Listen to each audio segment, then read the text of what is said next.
Elena Rodriguez stepped out of the human transport ship and onto the smooth metal floor of Kepler Station. The air felt strange on her skin, too thin and too cold. She had to remind herself to breathe slowly. The oxygen mixture here was different from Earth's air.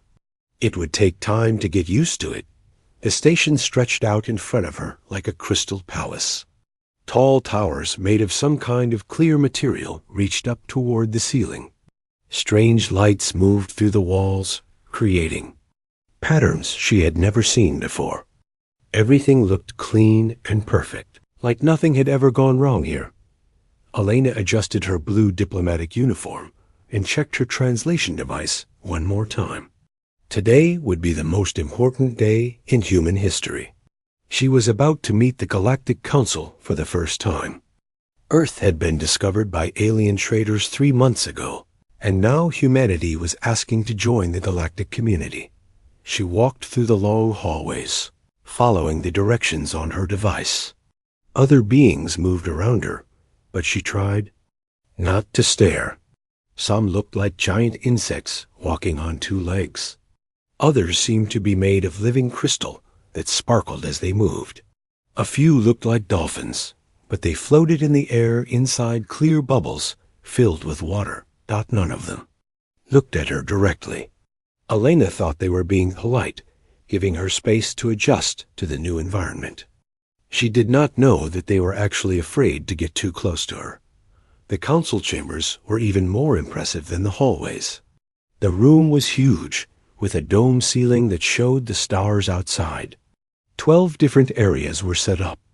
Around the room, each one designed for a different species. Some had water, others had special gases, and a few had different types of light. Elena took her place at the human section, which had been quickly built just for this meeting. It looked simple compared to the others, just a table and chair with normal Earth air. She felt a bit embarrassed by how basic it looked. A tall, thin being approached her. It looked like a praying mantis, but was the size of a human. Its skin was light green and seemed to shimmer in the strange light. Elena's translation device told her this was Council Leader Vexthara. "Welcome to Kepler Station, Ambassador Rodriguez," Vexthara said. The translation made the voice sound calm and friendly, but Elena noticed the being's hands were shaking. "Slightly. Thank you for having me," Elena replied with a smile. "This is an honor for all of humanity. We're excited to learn about the galaxy and hopefully become part of your community." Vexthara's large eyes blinked slowly. "Yes, we have been very interested in learning about your species as well. Please, take your seat. We will begin shortly." As Elena sat down, she looked around at the other council members. A creature that looked like it was made of blue crystal sat in one area. In another section, a being that reminded her of a jellyfish floated in some kind of gas. Each one seemed to be watching her, though they tried to look like they were not. Elena had studied the basic information about each species during her trip to the station. The Xanthari came from a world with very light gravity and breathed methane. Gas, the crystallites were silicon-based life forms that ate minerals. The Delphinians lived in water and had never experienced weather stronger than a light rain. All of them came from worlds that seemed like paradise compared to Earth, she felt. Lucky that humans had been found by such peaceful species. From what she had read, the galaxy was a safe and quiet place. There had been no wars for thousands of years. Most problems were solved by talking, and everyone seemed to get along well. Vexthara called the meeting to order. "Today we welcome the representative of the species, called humans from the planet Earth. Ambassador Rodriguez, please present your credentials." Elena stood up and activated her presentation device.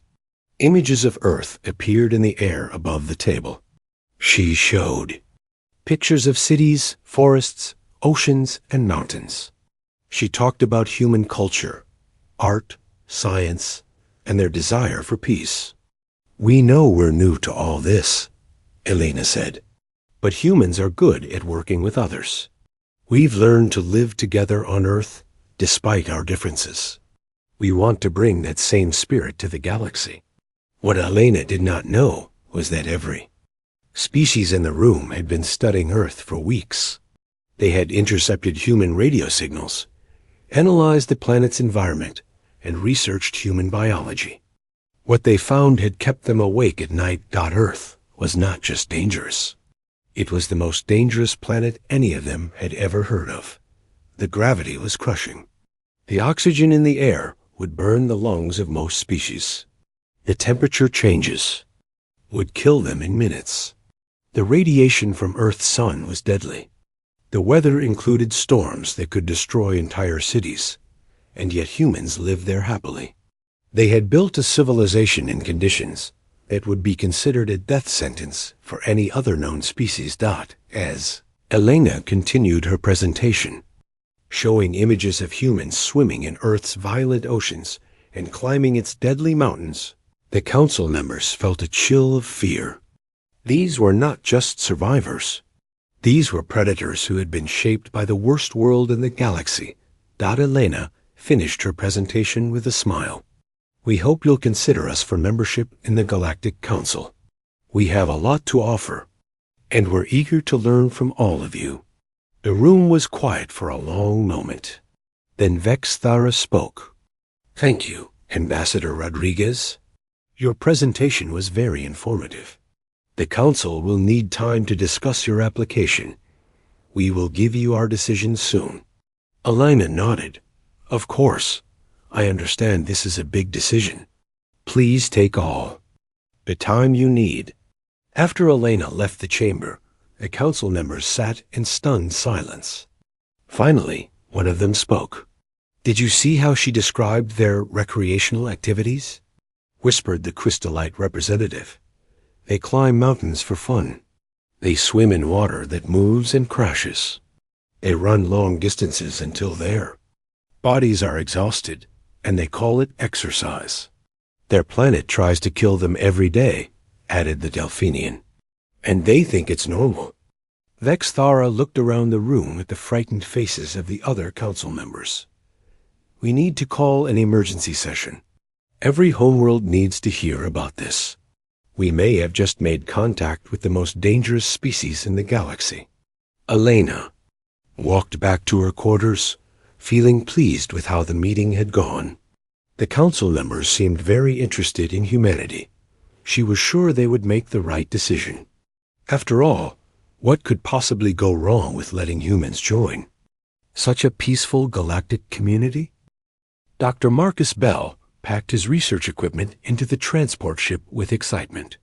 He was heading to Kepler Station as part of the first human science team to work with alien researchers. This was the chance of a lifetime. He would be studying alien biology while they studied human biology.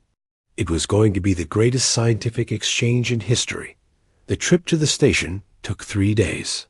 Marcus spent the time reading everything he could about the different species he would meet. The Xanthari were fascinating with their hollow bones and methane breathing. The crystallites ate rocks and could live for thousands of years. The Delphinians were amazing swimmers who had never seen dry land. Marcus thought about all the things he could learn from them. Maybe they could teach humans new ways to live in different environments. Maybe they had cures for diseases or ways to live longer. The possibilities were endless. What Marcus did not know was that on 12 different worlds, emergency research teams were working day and night. They had one job: figure out exactly what kind of creature a human being was. The world of Serenius.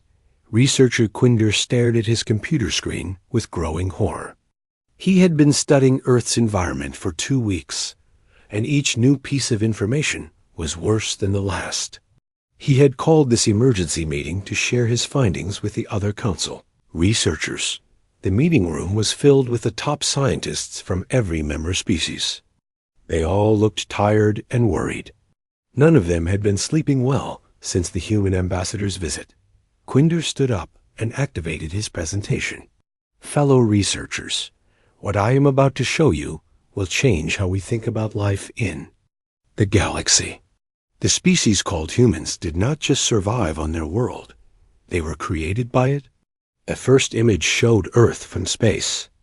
It looked beautiful, with blue oceans and white clouds. But Quinder's next words made everyone in the room feel sick. This planet has gravity that would crush most of our bodies. The atmosphere contains 21% oxygen, a gas so reactive that it would burn through our lungs. The temperature swings from hot enough to boil water to cold enough to freeze most known life forms. A crystallite researcher raised one of his mineral arms. Surely they live in protected areas, away from the worst conditions? Quinder shook his head. They live everywhere. They have built cities in deserts where the heat would kill us in minutes. They live in places so cold that water turns solid. They build homes next to mountains that explode with fire and melted rock. The room fell silent. Quinder continued with his presentation. Their star produces radiation that would blind most of us permanently. But humans actually need this radiation to live. Their bodies use it to make chemicals they need to survive. They expose themselves to it for fun. They call it sunbathing. A Delphinian researcher's bubble began to shake. What about their biology? How are their bodies built? This is where it gets truly terrifying, Quinder said. Humans are persistence hunters. This means they chase their prey until the prey dies from exhaustion. They can run for hours without stopping. Their bodies are designed to never give up. He showed images of human eyes. Look at their eyes. They face forward like all predators. They have excellent vision and can see in 3 dimensions. They can spot movement from great distances. The next image showed a human skeleton. Their bones are dense and strong. They can survive impacts that would shatter our bodies. They have backup systems for almost every organ. If one part fails, another part can keep them alive.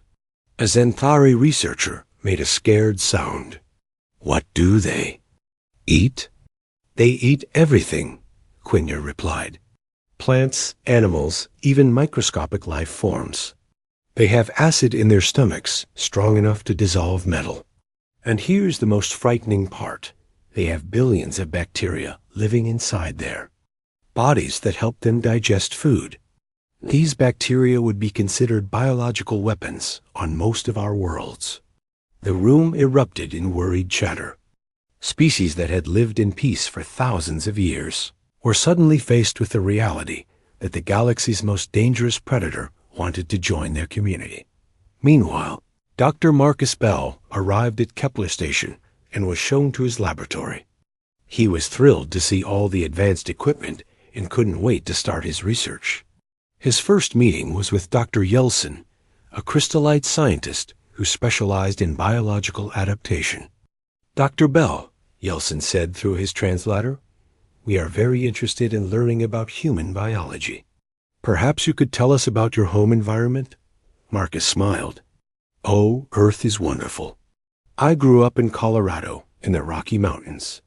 The air is thin up there, but you get used to it. Great hiking and skiing. The winters get pretty cold, sometimes 40 degrees below zero, but that's perfect weather for winter sports. Dr. Yeltsin's crystalline body began to change color, turning a pale blue that indicated extreme stress. 40 degrees below zero was colder than the coldest place on his homeworld, and this human called it perfect weather for playing games. What do you do for recreation?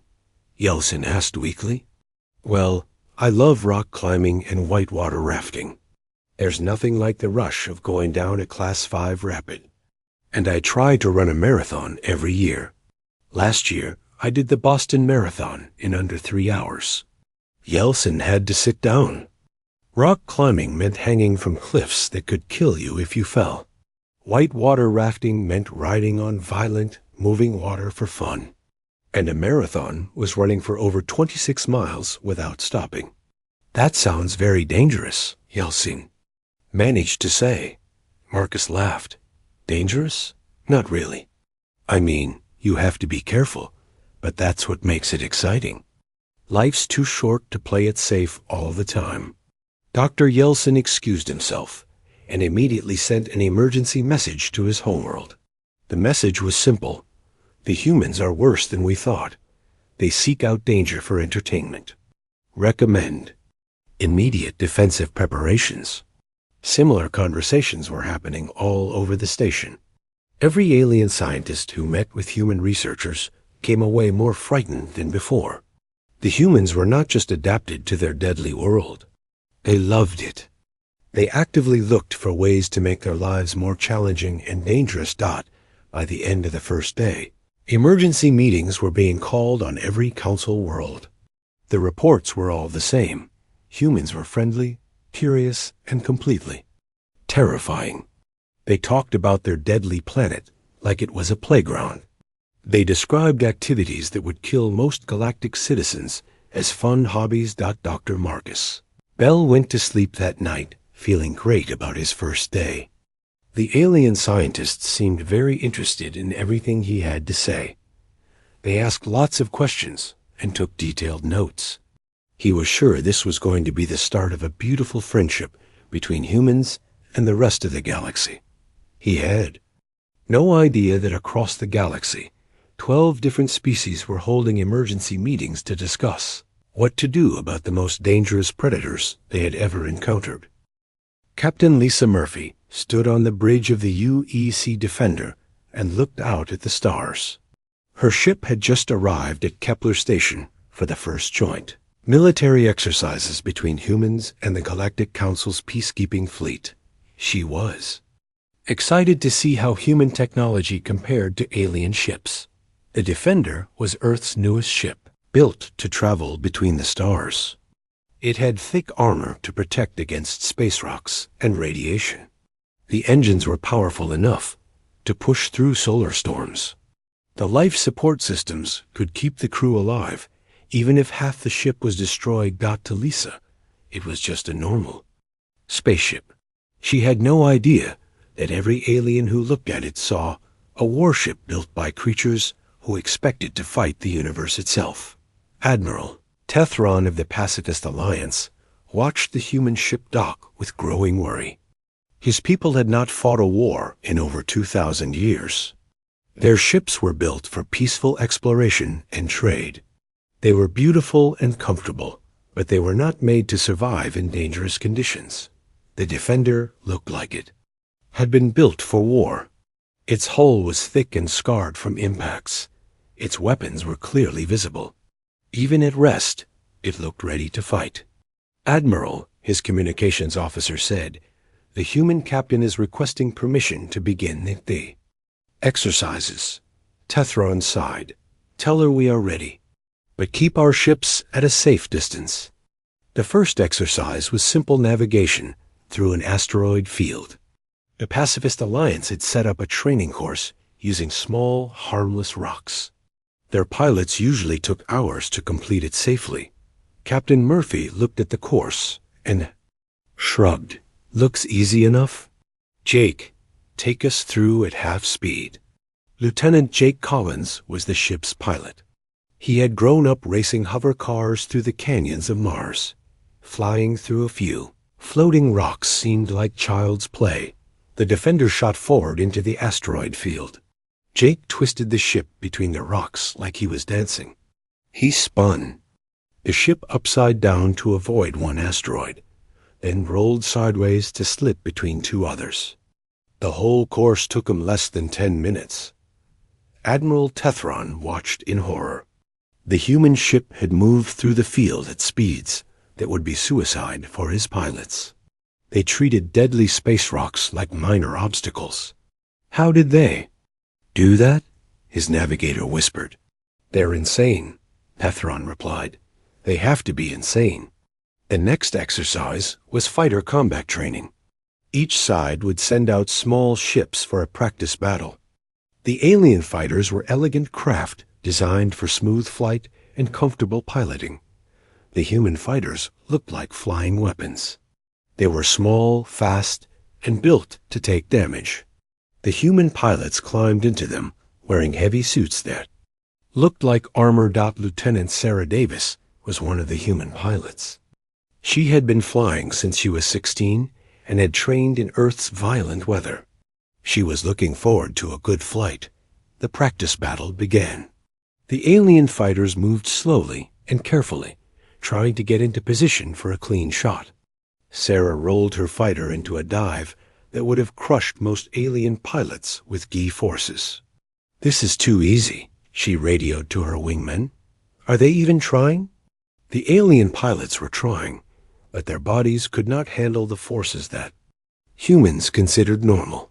When Sarah pulled a turn that put her under 7 Gs of pressure, the alien pilot she was chasing had to break off because the forces would have killed him.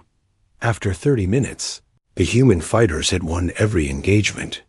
The alien pilots were exhausted and shaken. Sarah and her team were barely breathing hard. "Good warm-up," Sarah said as she climbed out of her fighter.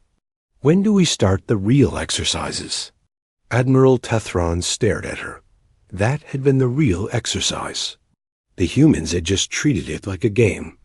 While the space exercises were happening, Engineer Jake Collins was working on maintenance problems. The station had several broken systems that the alien engineers could not fix because the conditions were too dangerous. One problem was in the station's outer hull. A piece of equipment had broken in an area exposed to hard radiation and vacuum. The alien engineers said it would take weeks to build special robots to fix it. Jake looked at the problem and shrugged. "I can fix that in an hour." He put on his standard work suit and walked out into space. The radiation levels would have killed most aliens in minutes, but Jake's suit was designed for working in Earth's dangerous solar system. He fixed the problem quickly and came back inside. Dr. Yeltsin, the crystallite scientist, watched Jake work through the station's cameras. "He just walked out into hard radiation like it was nothing," he said to his assistant. "That level of radiation would turn most of us to ash. What kind of beings are they?" His assistant asked. "The kind that were built by a universe that wanted to kill them," Yeltsin replied. On the station's science deck, Dr. Sandra Kim was setting up her laboratory. She needed to study some of the local microorganisms, so she asked the alien scientists, "FOR samples. I'll need a basic Class 5 contamination lab," she said. "Nothing fancy, just the standard safety protocols." The alien scientists looked at each other in panic. A Class 5 containment lab was used for the most dangerous biological agents in the galaxy, things that could wipe out entire planets. "What exactly are you planning to study?" Dr. Yeltsin asked nervously. Sandra smiled. "Just some basic bacterial cultures. I want to see how they compare to Earth bacteria. Should be fun." Dr. Yeltsin's crystalline body turned deep blue with stress. The human scientist wanted to play with biological agents that his people would consider weapons of mass destruction, and she called it fun. "Perhaps we should start with something safer," he suggested. "Safer than bacteria?" Sandra laughed. "Come on, what's the worst that could happen? I've been working with microorganisms since I was in college. I once accidentally created a culture that could eat plastic. Now that was interesting." Dr. Yeltsin quietly excused himself and sent another emergency message to his homeworld. The humans were not just dangerous themselves. They created dangerous things by accident and thought it was interesting. By the end of the week, reports were flooding in from every department. The human ship could survive conditions that would destroy most alien vessels. The human pilots could handle forces that would kill other species. The human engineers could work in environments that required the most advanced safety equipment. The human scientists wanted to experiment with things that other species considered too dangerous to touch. Captain Murphy received a message that the exercises had been completed successfully. She was pleased with how well her crew had performed. The aliens seemed very impressed with human abilities.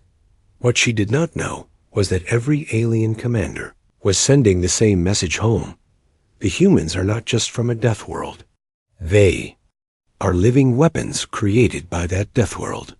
We need to be very careful about what we do next. Admiral Tethron called an emergency meeting of all Council military leaders. The message was simple. We are not dealing with a peaceful species that wants to join us. We are dealing with warriors who do not even know they are warriors. Everything they do is beyond our capabilities. We must act quickly before they realize how powerful they are. President Angela Foster stood in the emergency command center deep below Washington, D.C. The wall screens showed data from observatories around the world. All of them told the same terrible story. A massive star had exploded 200 light years away, and the radiation was heading straight for Earth. How long do we have? Angela asked the chief scientist. The gamma-ray burst will hit us in 18 months, Dr. Patricia Webb replied. It won't kill everyone immediately, but it will make Earth uninhabitable for at least 50 years, maybe longer. Angela closed her eyes. In her worst nightmares, she had never imagined having to evacuate the entire human race. How many people? Can we move? Our newest colony ships can carry 50,000 people each in hibernation pods. We have 12 ships ready, with more under construction. But we'll need somewhere to take them. Angela nodded. I'll contact Ambassador Rodriguez. At Kepler Station, the Galactic Council will help us. They have to. On Kepler Station, Elena Rodriguez received the emergency message from Earth. She read it 3 times before the words sank in. Humanity needed to evacuate their entire planet. 8 billion people would need new homes. She immediately requested an emergency meeting with the Galactic Council. Within hours, she was standing before the 12 species again. This time, she did not feel excited. She felt scared and desperate. Honored council members, Elena began, I come to you with terrible news. Our sun is about to be hit by radiation from a stellar explosion. Earth will become uninhabitable for several decades. Humanity must evacuate our homeworld. The council chamber fell silent. Elena could see the alien representatives looking at each other with expressions she could not read. We are asking for temporary settlement rights on uninhabited worlds within council space, Elena continued. We don't need much. Just places where humans can survive until Earth heals itself. What Elena saw as fear and concern was actually pure terror.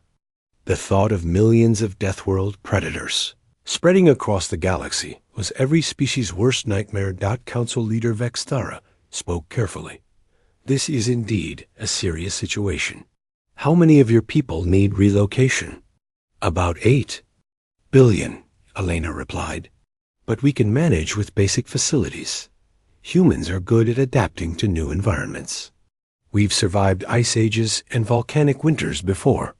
This is just another challenge. The council members felt sick. Elena was talking about a global catastrophe like it was a minor inconvenience. She spoke of surviving ice ages like humans had experienced with planetary disasters. We will need time to consider your request, Nextara said. Finding suitable worlds for so many beings is a complex matter. Elena nodded. Of course. I understand. This is asking a lot. But humans are grateful for any help you can provide. We won't be a burden. We'll work hard and contribute to any communities that take us in. After Elena left, the council erupted in panicked discussion. 12 different species began talking at once, their translators creating a chaos of worried voices.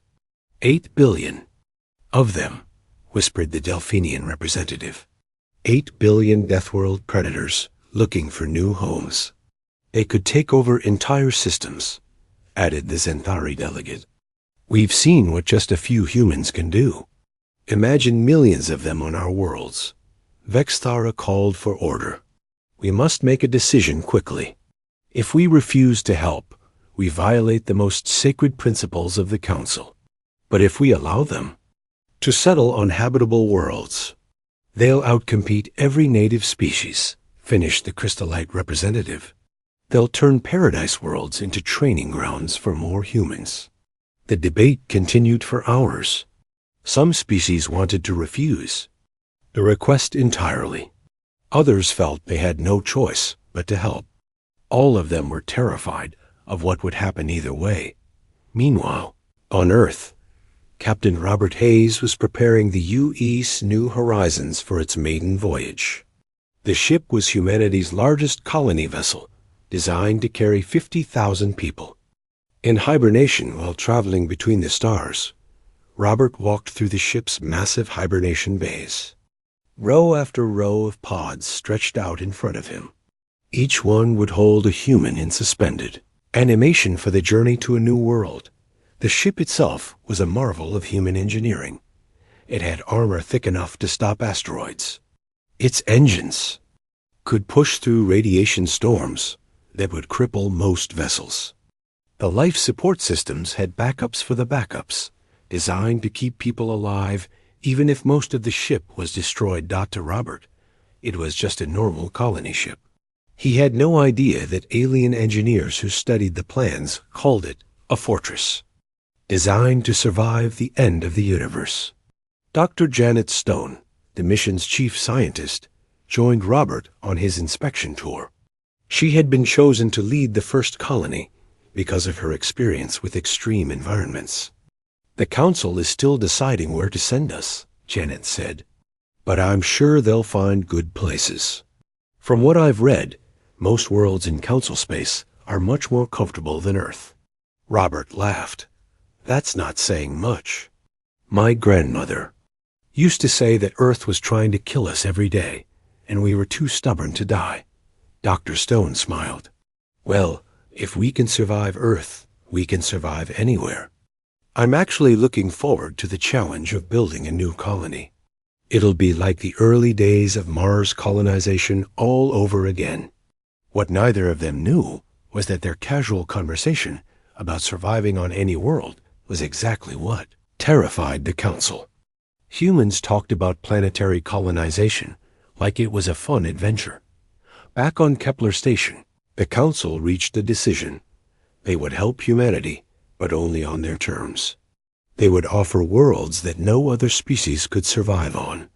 Frozen ice planets, burning deserts, high-gravity death traps, and radiation-soaked wastelands. The logic was simple. If humans were truly as dangerous as they appeared, these worlds would contain them, or at least slow their expansion.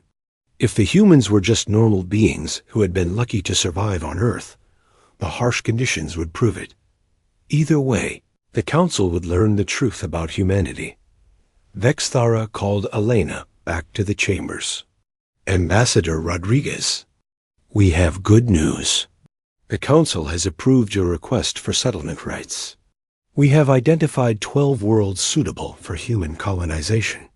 Elena felt relief wash over her. "Thank you so much. This means everything to humanity." "What are these worlds like?" "They are frontier worlds," Vexthara replied carefully. "Challenging environments that will require your people's full abilities to master. We believe humans will find them suitable." Elena smiled. "Challenging sounds perfect. Humans have always done their best work when facing challenges. When can we begin the evacuation?" "Immediately," Vexthara said. "We will provide you with the coordinates and survey data for all 12 worlds." As Elena left to contact Earth with the good news, Vexthara turned to the other Council members. "It is done. We have given them 12 death worlds. Now we will see what the humans truly are." What none of them realized was that they had just made the biggest mistake in galactic history. They were about to give the galaxy's most adaptable species exactly what they needed to become unstoppable. Colony Commander Patricia Stone stepped off the landing shuttle and looked at her new home. The world stretched out before her like a frozen wasteland. Ice covered everything as far as she could see. The wind howled across the empty landscape, carrying snow that felt like tiny knives against her face. The gravity here was twice as strong as Earth's. Each step felt like she was carrying another person on her back. The air was thin and filled with trace amounts of poisonous gases. The temperature was 50 degrees below zero on a warm day. Patricia smiled. "Well, it's not the worst place I've ever been," she said to her team. "Remember that winter we spent in Antarctica during training? At least this place has a decent atmosphere." Dr. Yeltsin watched the human colony ships land through his long-range sensors. He had been monitoring Kepler 442c for 6 months, waiting to see how quickly the humans would die. Instead, he watched them build a thriving settlement. The first thing the humans did was set up geothermal power plants. They drilled deep into the planet's core and used the heat to generate electricity. Within weeks, they had heated buildings and greenhouses growing food. Next, they began mining operations. The humans seemed to enjoy working in conditions that would kill most aliens. They dug tunnels through solid ice and extracted minerals from frozen rock. They talked about the work like it was fun. Colony Report, Day 180. Patricia recorded for Earth. Settlement is ahead of schedule. We've established 3 mining operations and 2 manufacturing plants. The heavy gravity is actually helping with some industrial processes. Morale is high. People are calling this place New Alaska and seem to like the challenge. Dr. Yeltsin forwarded the report to the council with a note. The humans are not just surviving. They are thriving. This was supposed to be a containment strategy. It has become an expansion program. On the desert world of Sahara Prime, Colony Commander David Chun was having similar success. His world was a burning hellscape where water was scarce and the temperature reached 140 degrees in the shade. The storms could strip flesh from bone, and the ground was mostly poisonous sand. David's team treated it like a challenging camping trip. They built underground cities to escape the heat. They developed new water extraction techniques that pulled moisture from the air and ground. They used the constant wind to generate power. The key is thinking of this as an extreme environment challenge, David explained to his engineers. It's like building a base in the Sahara Desert, but with better technology. My grandfather would have loved this. The Delphinian researchers monitoring David's colony sent panicked reports back to their homeworld. The humans have turned a death world into a garden. They are extracting resources from conditions that should be impossible to survive in. They speak of their ancestors doing similar things for fun. On the high-gravity world of Iron Falls, the colonists were developing in ways that terrified the alien observers. The crushing gravity that was meant to slow them down was making them stronger. Children born on Iron Falls grew up able to move in conditions that would flatten most galactic species. Commander Lisa Turner had been born on Mars and was used to challenging environments. Iron Falls felt like coming home. The gravity keeps us in great shape, she reported. Our mining crews are incredibly efficient. Turns out, when you're used to heavy gravity, you can work faster and stronger than anyone expected. But what truly horrified the council was what happened next. The humans began terraforming their new worlds. Not to make them more comfortable, but to make them more like Earth. They were creating new Deathworlds. On Kepler 442c, the humans melted sections of ice to create lakes and rivers. But instead of making the climate milder, they designed it to have Earth-like weather patterns. They created storms and seasonal changes that would be deadly to most species. On Sahara Prime, they didn't try to cool the planet down. Instead, they built ecosystems that could survive the extreme heat. They were creating a world where only the toughest beings could live. Dr. Alan Foster published his research paper, Adaptive Terraforming for Extreme Environments, 6 months.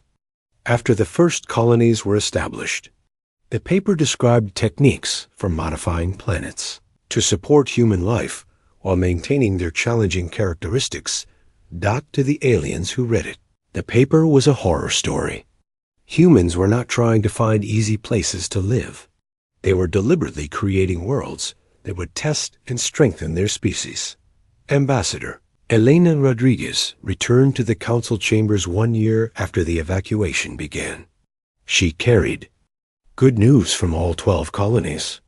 The humans had not just survived on their new worlds. They had prospered. Honored council members, Elena said with a bright smile, I want to thank you for the generous gift of these 12 worlds.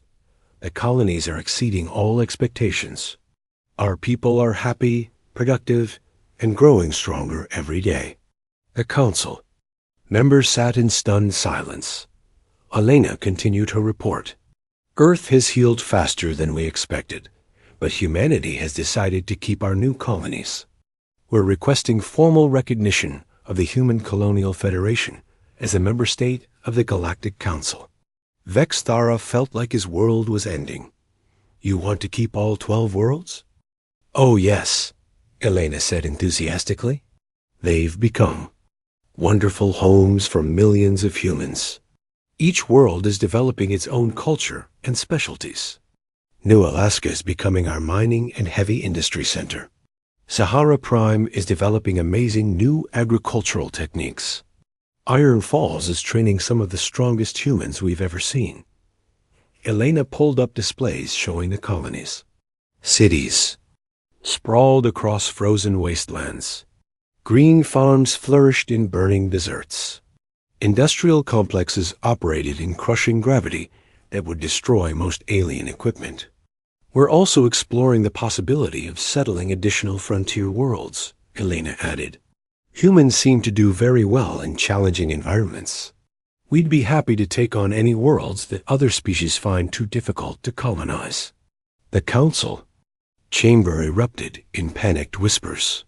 The humans were not just asking to keep their death worlds. They were asking for more. Vexthara called for order. Ambassador Rodriguez, we will need time to consider your request. Of course, Elena replied.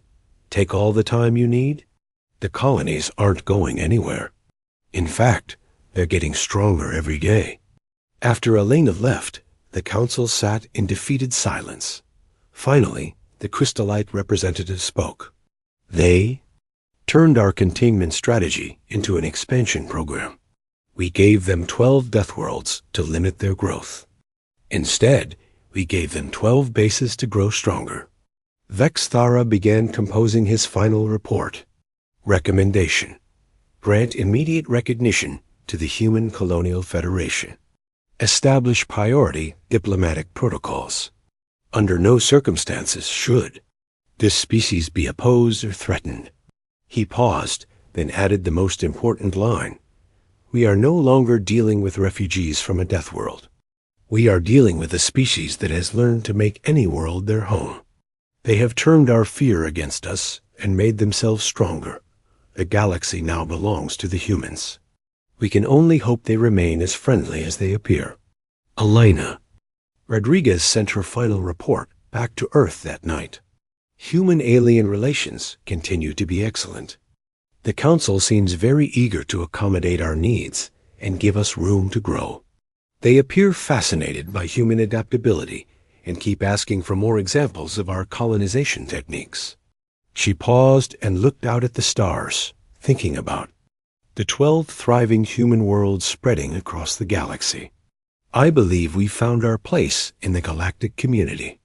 The future looks very bright for humanity. Elena had no idea that she was absolutely right. The future did belong to humanity. The Council had accidentally ensured it.